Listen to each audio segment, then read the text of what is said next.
इन्नल हम्दुलिल्लाह नहमदुहु व नस्तईनुहु व नस्तगफिरुहु व नऊज़ु बिल्लाहि मिन शुरूरि अनफुसिना व मिन सय्यिआति अमालिना मन यहदिहिल्लाहु फला मुज़िल्ल लहु व मन युज़लिल्हु फला हादिय लहु व अशहदु अन ला इलाहा इल्लल्लाहु वहदहु ला शरीका लहु व अशहदु अन्न मुहम्मदन अब्दुहु व रसूलुहु अम्मा बअद फ़इन्न खैरल हदीस किताबुल्लाह व खैरल हदी हदी मुहम्मदिन सल्लल्लाहु अलैहि वसल्लम व शर्रल उमूरि मुहदसातुहा व कुल्लु मुहदसतिन बिदअह व कुल्लु बिदअतिन ज़लालह व कुल्लु ज़लालतिन फिन्नार। फ़अऊज़ु बिल्लाहि समीइल अलीम मिनश शैतानिर रजीम मिन हम्ज़िहि व नफ़्ख़िहि व नफ़्सिहि बिस्मिल्लाहिर रहमानिर रहीम। या अय्युहल्लज़ीना आमनू क़ू अन्फ़ुसकुम व अहलीकुम नारा रब्बि इश्रह ली सदरी व यस्सिर ली अमरी वहलुल उक़दतम मिन लिसानी यफ़क़हू क़ौली रब्बि ज़िदनी इल्मा आमीन। अल्लाहुम्मा रब्बि ज़िदनी इल्मा आमीन। तमाम तारीफ़ उस अल्लाह के लिए जिसने अपने दोनों हाथों से हज़रत आदम अलैहिस्सलातु वस्सलाम को बनाया और पैदा किया और उन्हीं से इंसानी नस्ल को आगे बढ़ाया और इंसानी नस्ल को आगे बढ़ाने के बाद इन्हीं इंसानों के अंदर से अपने नेक बंदों को नबी बनाया, रसूल बनाया। आखिर में प्यारे नबी मोहम्मद रसूलुल्लाह सल्लल्लाहु अलैहि वसल्लम को क़यामत तक आने वाले तमाम इंसानों की रहमत बना के भेजा और ये ऐलान कर दिया कुरान मजीद के अंदर वमा अरसलनाका इल्ला रहमतन लिल आलमीन। क़यामत तक अल्लाह रब्बुल आलमीन ने आपको रहमत बना के भेजा है।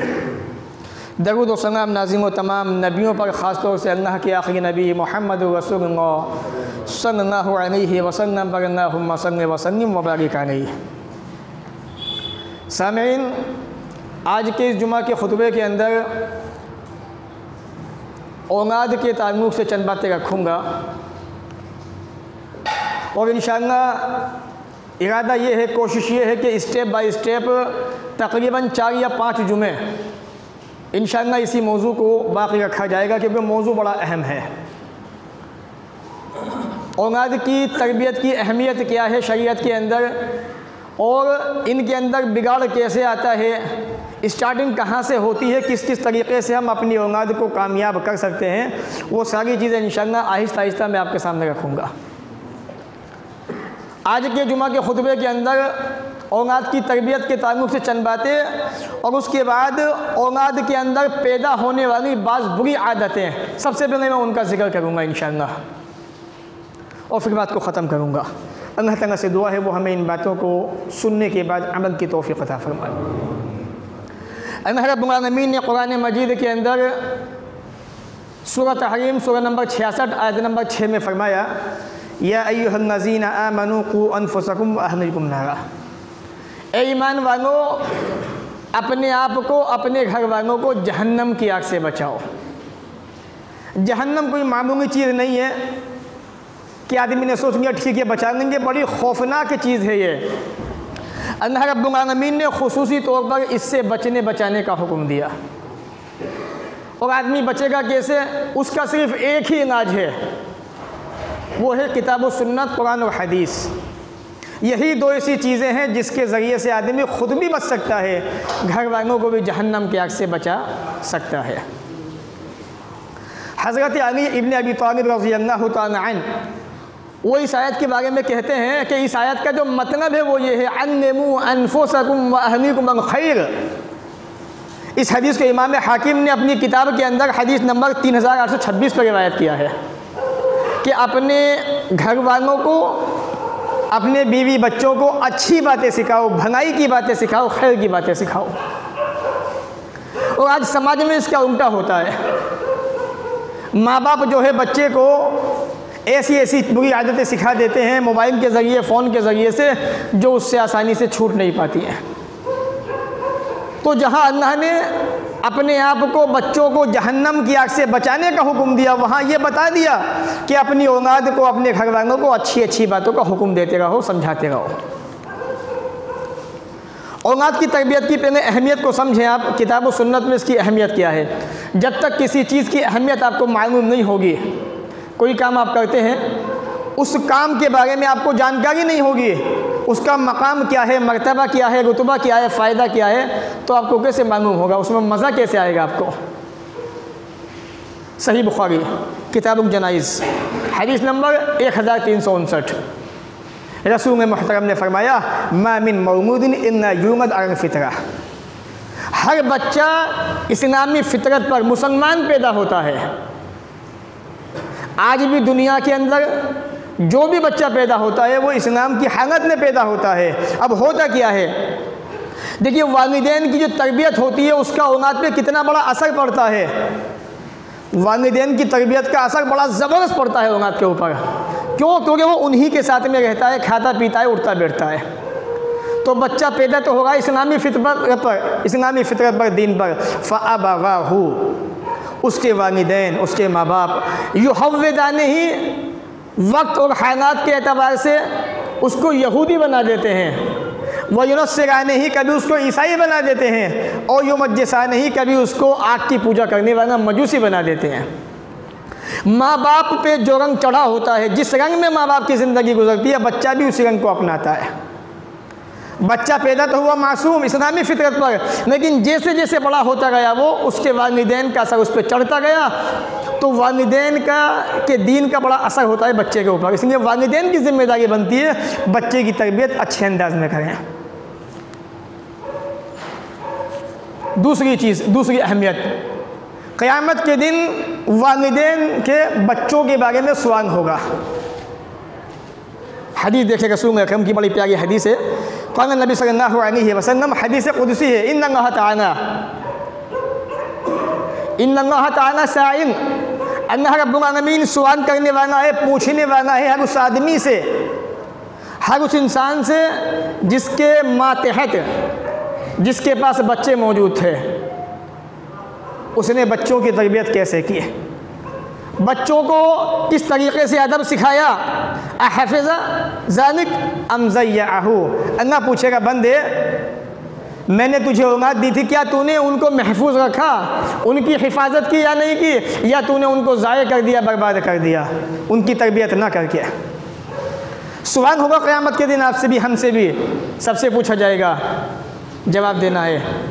नबी अकरम फरमाते हैं, हत्ता यसअल रजुल अन अहल बैतिही, यहाँ तक कि इंसान से उसके घर वालों के बारे में सवाल किया जाएगा, पूछा जाएगा।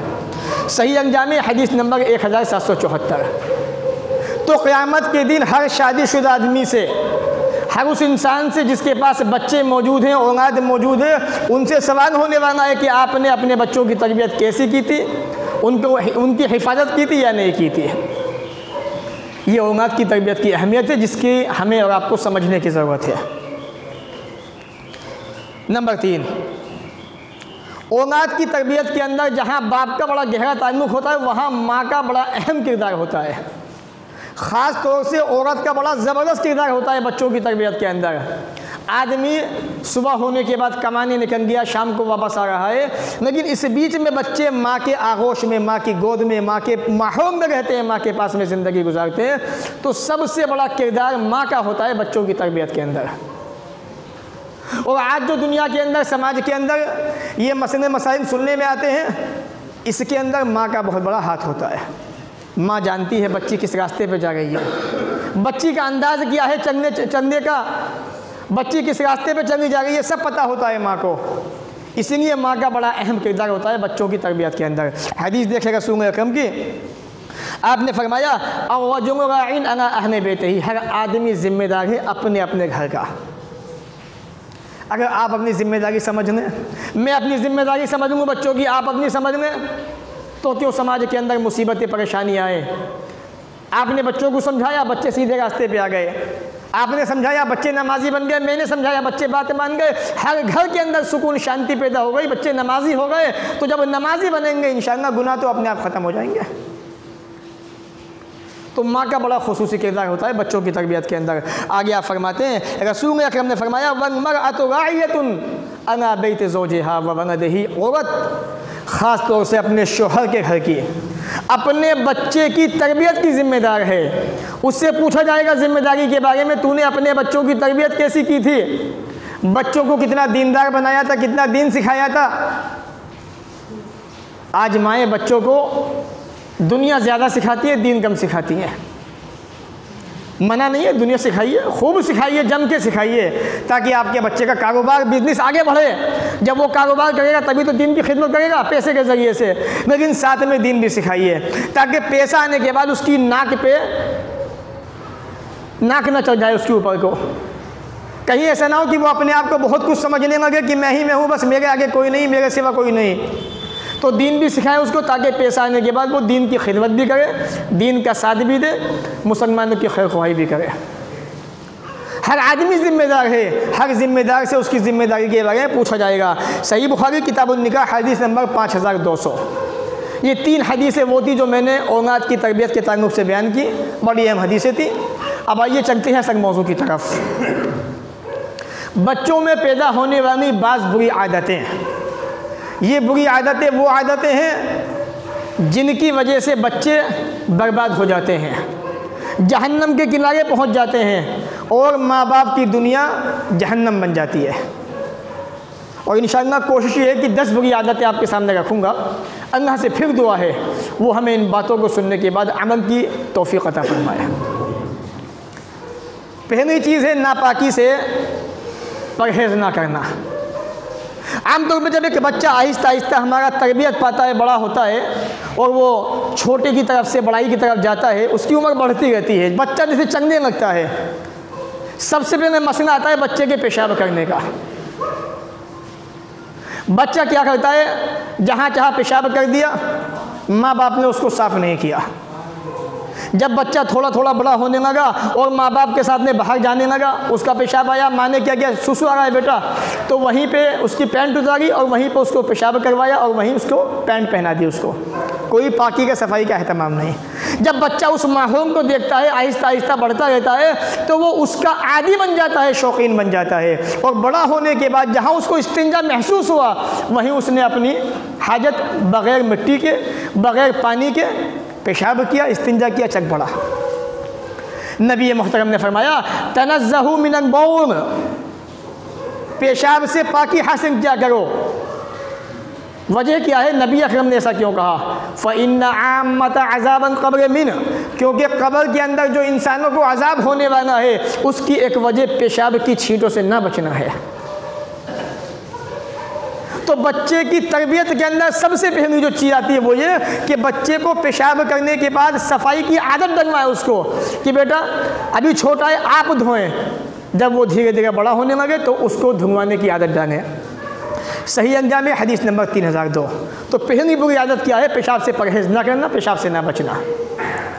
नंबर 2, झूठ।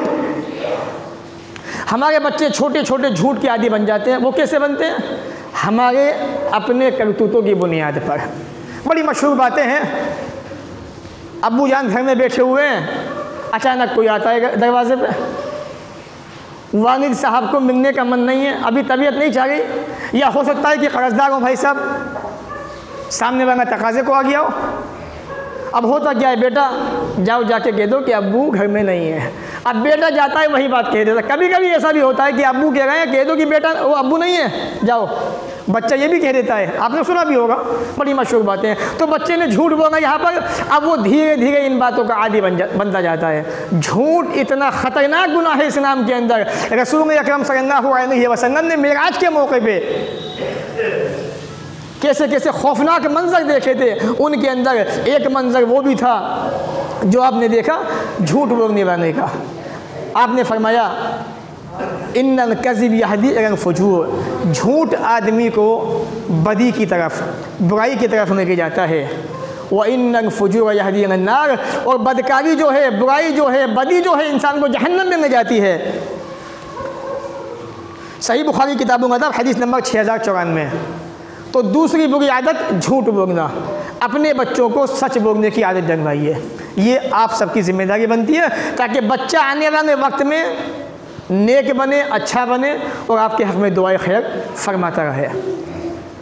नंबर 3, चोरी। आजकल ज़रा ज़रा से बच्चे चोरी करते हैं, डाका डालते हैं। और मुझे तो ऐसा लगता है जो हमारे ये एरिया है ना, अपनी मुस्लिम आबादियाँ, यहाँ चोरी चकारी ज़्यादा होती है शायद। अभी कुछ दिन पहले का वाक़या है, आपने शायद सुना हो ना सुना हो। कुछ छोटे बच्चे थे और एक घर से चोरी हुई। उनके अंदर जो है छोटे छोटे मासूम बच्चों को गिरफ़्तार किया गया, जिनके अंदर कुछ आस पड़ोस के बच्चे भी थे, 10 साल के, 12 साल के। नतीजा कि माँ बाप ने उनको वो तरबियत नहीं दी जो देनी चाहिए थी। अगर माँ बाप उसको अच्छी तरबियत दे देते तो आज ये दिन देखने ना पड़ता। बच्चे ने गलत सोहबत इख्तियार की, चोरी तक कर डाली मालिक के यहाँ पे।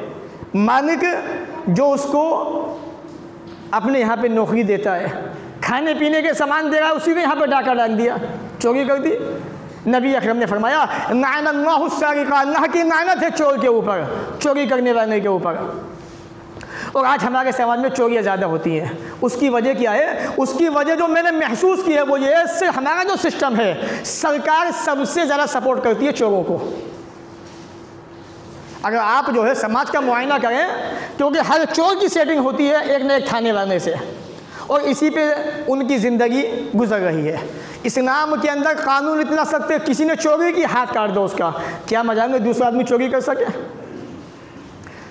सरकार एक तरफ तो ये कहती है कि हमारा साथ दो, और दूसरी तरफ खुद ही मुजरिमों को सपोर्ट करके हमें परेशान करती है। एक मुँह दो बातें। बेघर अल्लाह की लानत है चोर के ऊपर। ये तीसरी बुरी आदत है जो बच्चों के अंदर पैदा होती है। सही बुखारी किताब हुदूद हदीस नंबर 6783। चौथी बुरी आदत, आपसी झगड़े। आप देखते हैं बच्चे ज़रा ज़रा सी बात पे मार पिटाई, बदतमीज़ी, गांग गमूज होता है। और कभी कभी तो ऐसा होता है बच्चों की आपसी झगड़े इतने बढ़ जाते हैं कि ख़ानदानों के अंदर नाइत्तेफ़ाक़ियाँ पैदा हो जाती हैं। मेरे भाइयों, अल्लाह ने रसूल अकरम को नबी मुहतरम बना के भेजा, रहमत बना के भेजा। रसूल की तालीम को सामने रखिए और बच्चों के ऊपर झगड़ा नहीं किया करते हैं।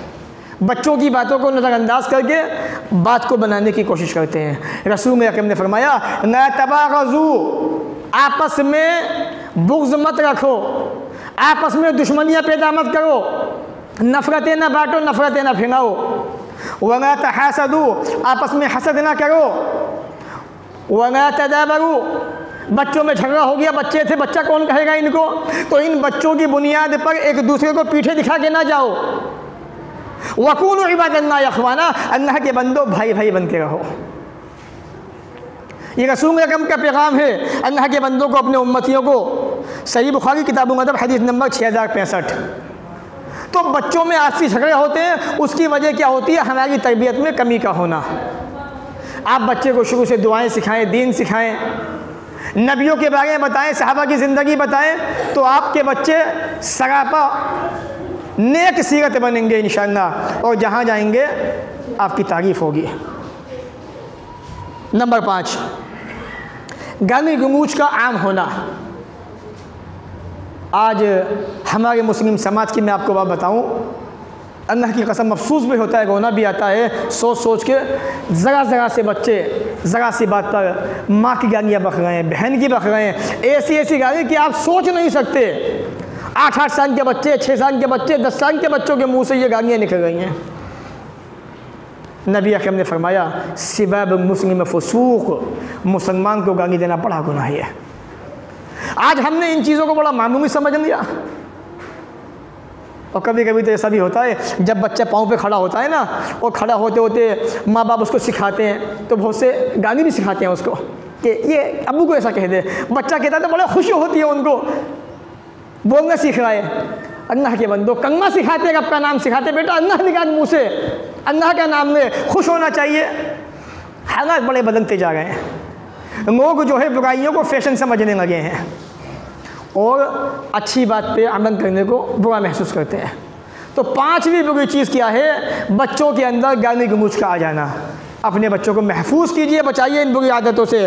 सही बुखारी किताब ईमान हदीस नंबर 48 और 48। छठी बुरी आदत जो बच्चों में आ जाती है वो है बड़ों से बदतमीज़ी। अगर छोटे छोटे बच्चे रास्तों के अंदर बदतमीज़ी कर रहे हो या शैतानी कर रहे हो, कोई बड़ा आदमी कुछ कह दे, आप कह के दिखा दें तो आपको जवाब मिलेगा बड़ा अच्छा। या तो वो आपको गाली दे के भागेगा बच्चा, या कुछ ना कुछ कह के भागेगा वो आपको। क्यों? क्योंकि मुसलमानों के बच्चे हैं, पढ़े लिखे ज़्यादा होते हैं इसलिए। तो छठी बुरी आदत बड़ों से बदतमीज़ी करना। रसूल अकरम ने फरमाया नहीं समिन्ना मनगम या हम सगीरना व युअक्किर कबीरना, वो आदमी हम में से नहीं, उसका हमसे कोई वास्ता नहीं, कोई ताल्लुक़ नहीं। किसका? जो छोटों पे रहम ना करे और जो हमारे बड़ों की इज़्ज़त ना करे। देखिए दोनों चीज़ें हैं। बच्चा अदब से तमीज़ से तभी पेश आएगा जब आप बच्चे का अदब करेंगे, बच्चे से प्यार मोहब्बत फरमाएंगे। सही बुखारी उठा के देखिए, सही मुस्लिम, रसूल अकरम बैठे हुए थे, कुछ अंसार के लोग आए हुए थे खाने बन, या कोई सहाबी थे, मेरा नाम जहन में नहीं है उनका, सही बुखारी की हदीस है। तो नबी अकरम सल्लल्लाहु अलैहि वसल्लम ने बच्चों को उठाया और उनको चूमना शुरू किया, बूसा लिया माथे का। तो उन सहाबी ने देखा, रसूलल्लाह आप बच्चों से इतना प्यार करते हैं, बच्चों को बूसा देते हैं आप? कहा कि मेरे दोनों बच्चे हैं, मैंने आज तक कभी किसी बच्चे को बूसा नहीं दिया, प्यार नहीं किया। तो रसूल अकरम ने फरमाया इसमें मेरी क्या ख़ता है? अल्लाह ताला तुम्हारे दिलों से रहम को निकाल दे, मोहब्बत को निकाल दे, तो मैं क्या करूँ उसके अंदर? तो मनगम यरहम सगीरना, जो बच्चों पे रहम ना करे, बच्चों से मोहब्बत से पेश ना आए, उसका हमसे कोई वास्ता नहीं, कोई ताल्लुक़ नहीं। अगर बच्चे गलती करते हैं, छोटे, उन्हें समझाएं प्यार से, और जब डांटने का मौका हो डांटें। कहाँ डांटना है आपको? अबू दाऊद किताबुस सलाह हदीस नंबर 495 495। जब बच्चे 7 साल के हो जाएं उन्हें नमाज का हुक्म दो, जब 10 साल के हो जाएं ना पढ़े, डांटो मारो उनको, हंकी मारो डंडे से, ताकि वो नमाज का आदी बन जाए। और बचपने से लेके उनको प्यार मोहब्बत की भाषा सिखाओ, उनको अच्छी अच्छी बातें सिखाइए उनको, ताकि वो बड़ों का अदब करने लग जाए। 7वीं बुरी आदत, आज जो मुस्लिम कौम के अक्सर बच्चे के अंदर, चाहे वो छोटा हो चाहे बड़ा हो, मौजूद है, दूसरी कौमों की मुशाबिहत। एक बाप से माँ कहती है कि जाओ जी जाओ, बच्चे के बाल कटवा दो। बाप जाता है दुकान पे और यहूदी वाली कटिंग करवा के बच्चे को ले आता है। बीच में एक टोकरा बना हुआ है, रोटी रखने गई है, और साइड से बच्चा गंजा है, कुछ दिखाई नहीं देगा, बड़ा अच्छा लगा है माशाल्लाह बच्चा। वो यहूदी जो शुरू से आज तक इस्लाम के दुश्मन हैं, आज भी इतनी कोशिश में है कि बस एक सोचा मिल जाए इस्लाम को मिटाने का, बर्बाद करने का, अभी तुम्हें बर्बाद कर दे। मजबूर है, मगर उन्हें मौका नहीं मिल पा रहा है, और इंशाअल्लाह मिलेगा भी नहीं आसानी से। उनकी मुशाबिहत हमारे बच्चे कर गए। नबी अकरम ने फरमाया नहीं समिन्ना मन तशब्बह बिगैरिना, वो हम में से नहीं, हमसे कोई ताल्लुक़ नहीं उसका, उस इंसान का जो हमारे अलावा दूसरों की मुशाबिहत करे। ना तशब्बहु बिन यहूद, यहूदियों की मुशाबिहत ना करो, वना बिन नसारा, न यहूद ईसाइयों की, ना नसरानियों की। सही अंजाम हदीस नंबर 5434। तो नबी अकरम ने बड़ी सख्त वईद फरमाई। क्रिसमस आया तो मुसलमान हैप्पी क्रिसमस कह रहा है, बाऊ में हो गए, ऐसा लगता है मुझे दीवाने हो चुके हैं, मजनू हो गए उनके साथ में रह रह के। अरे हमारा क्या ताल्लुक़ क्रिसमस से? एडवांस में आते हैं पहले के पहले, जबकि उसका माना जानते हो कितना ख़तरनाक बताया भी जाता है, समझाया जाता है। लेकिन मियाँ बात तो ठीक है, करेंगे वही जो मन चाहेगा। आज का मुसलमान ऐसा हो चुका है। तो अपने बच्चों को गैरों की मुशाबिहत से बचाइए। बच्चा जूते पहन रहा है तो ऐसे स्टाइलिश, बच्चे कपड़े पहनना है तो वो स्टाइलिश जो गैरों ने हमें दिए हुए हैं, गैरों की नक्कानी है। हम अपने बच्चों को खुद जहन्नम के आग में फेंक रहे हैं अपने हाथों से। उनकी तरबियत कीजिए अच्छे अंदाज में। ये वो बुरी आदत है जो हमारे बच्चों के अंदर पैदा हो गई है और हमारी आंखों के सामने हो गई है, हम कुछ नहीं कर पा रहे हैं क्योंकि इसकी जिम्मेदार हम खुद हैं। 8वीं बुरी आदत, मर्द औरत की आपसी मुशाबिहत। हदीस देखिए, बड़ी प्यारी हदीस है, और आज तो ये चीज़ समाज में आम हो चुकी है बिल्कुल। अम्मा ऐसे सवाल किया गया, पूछा गया रज़ियल्लाहु तआला अन्हा, इन्ना इमरातन तनबसुन्नान, कि एक औरत वो जूता पहनती है जो मर्द पहनते हैं, जूता जो जूता मर्द पहनते हैं, एक औरत वो जूता पहनती है। क्या ख्याल है आपका? सवाल किससे हुआ? अम्मा आयशा रज़ियल्लाहु ताला अन्हा रसूल अकरम की सबसे प्यारी चहेती बीवी, जिनसे रसूल मोहतरम दुनिया में सबसे ज़्यादा मोहब्बत किया करते थे।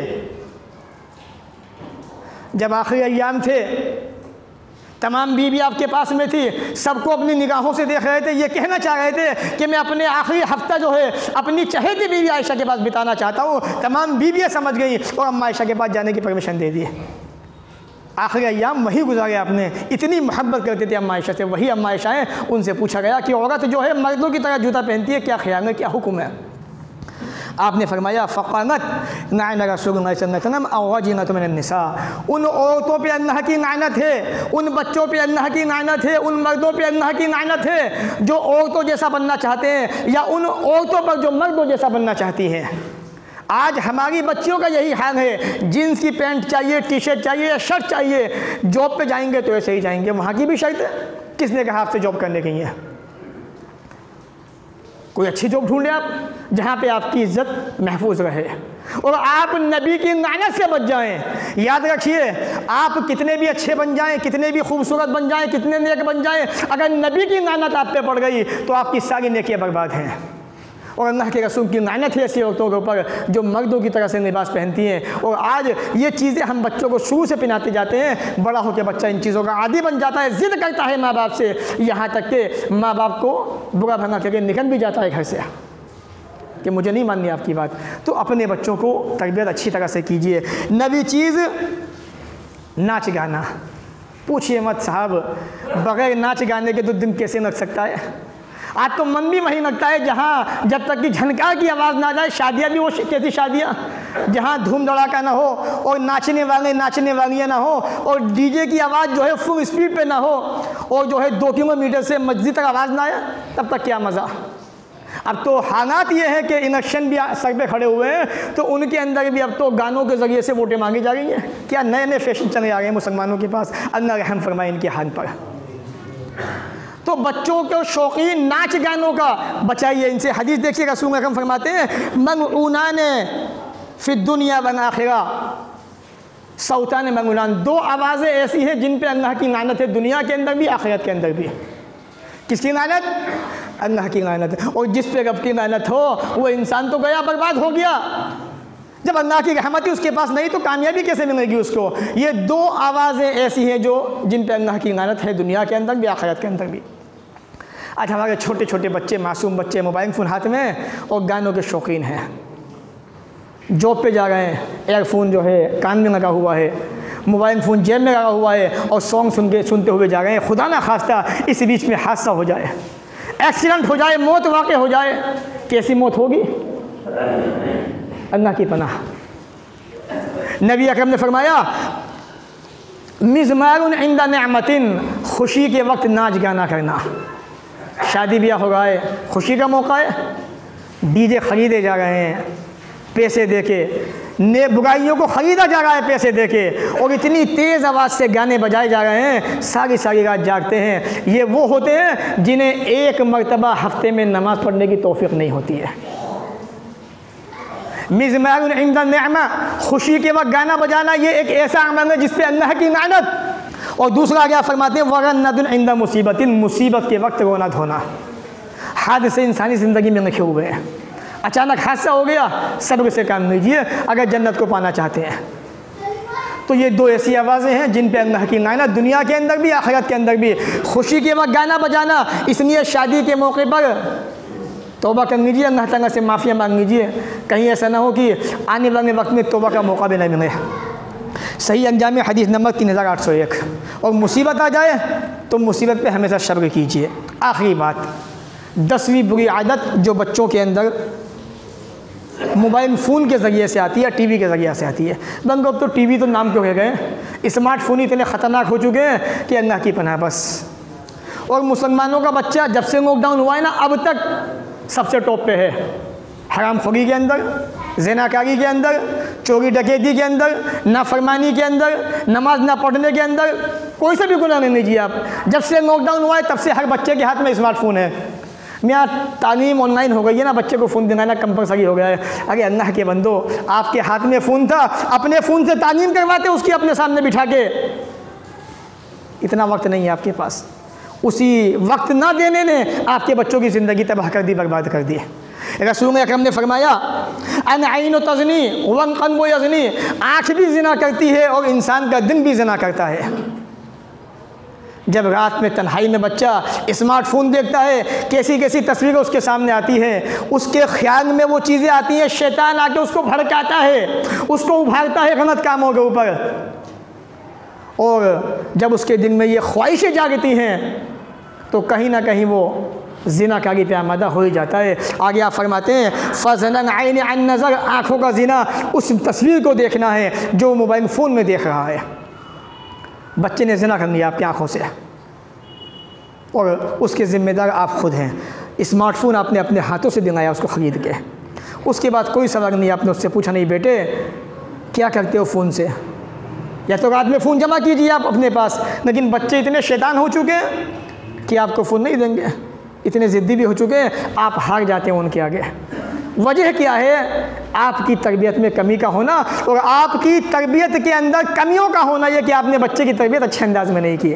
आगे आप फरमाते हैं वज़िनन क़ल्ब अत्तमन्ना, और दिल का गुनाह यह है कि आदमी में ख्वाहिशें भड़कती हैं, ख्वाहिश जागती है। इंसान जब बच्चा जवानी की तरफ चलता है तो सोचता है काश ये मेरे पास होती है, ये ऐसा होता, मैं इसके साथ में ऐसा कर देता, वैसा कर देता। रात में ख्वाहिशें जागती हैं उसकी और वो इतनी गलत कारी पे आमादा हो जाता है कि बहुत सारे गलत काम रात में ही कर जाता है वो अपने बिस्तर पे। तो ये 10वीं बुरी आदत थी जो बच्चों के अंदर पैदा होती है।